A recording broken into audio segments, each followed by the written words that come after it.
øvelse i dag, som egentlig er meget sjov at lave, og som er ret sjov at lege rundt med, når man keder sig eller skal træne.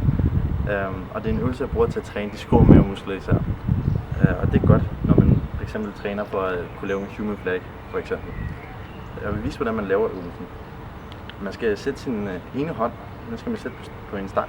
Man skal først finde en god solid stang, et skilt for eksempel. Hånden sætter man ind, sådan så at pegefingeren kan pege nedad. Altså man skal ikke tage fat i den sådan her, så tommelfingeren er øverst. Men sådan at den er nederst. Og det man skal sørge for, det er at man lige bøjer ned af albuen, sådan så at hånden skal også være i cirka hoftehøjde. Men man bøjer ned i albuen, sådan så den kan sidde inde i hoftebenet. Fordi man bruger faktisk man støtter sin vægt på albuen, sådan så det bliver lidt lettere at holde den. Den anden arm, den vikler man så sådan her rundt om stangen, og så også fat, sådan så at pegefingeren kan få lov til at pege nedad. Den behøver ikke dreje nedad, men det er bare den stilling, hånden skal være i.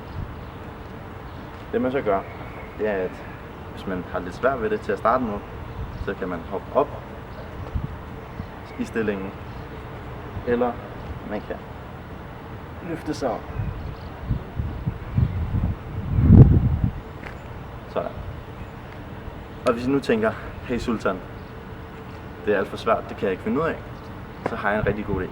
Fordi at der er faktisk nogle ting, man kan gøre, for at det bliver lettere. Trin 1, det er, at man bøjer begge ben, når man hopper op i den her øvelse. Når man bøjer benene, så bliver der mindre vægt på dine arme, så det ikke er så svært at holde. Jeg viser lige. Det man gør, det er, at man hopper op og bøjer benene.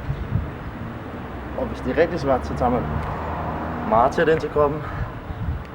Og hvis man godt kan holde til det, så tager man den lidt længere ud. Når man er blevet god til det, når det er blevet for let, så kan man gøre det, at man strækker det ene ben og bøjer det andet. Det viser jeg også lige.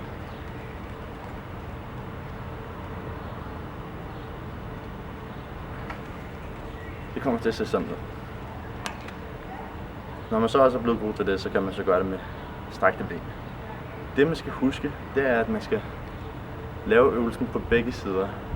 Både på venstre side og på højre side. Fordi det selvfølgelig kun træner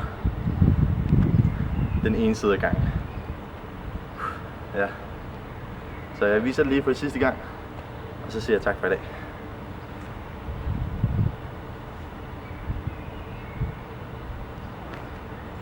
Sådan. Peace.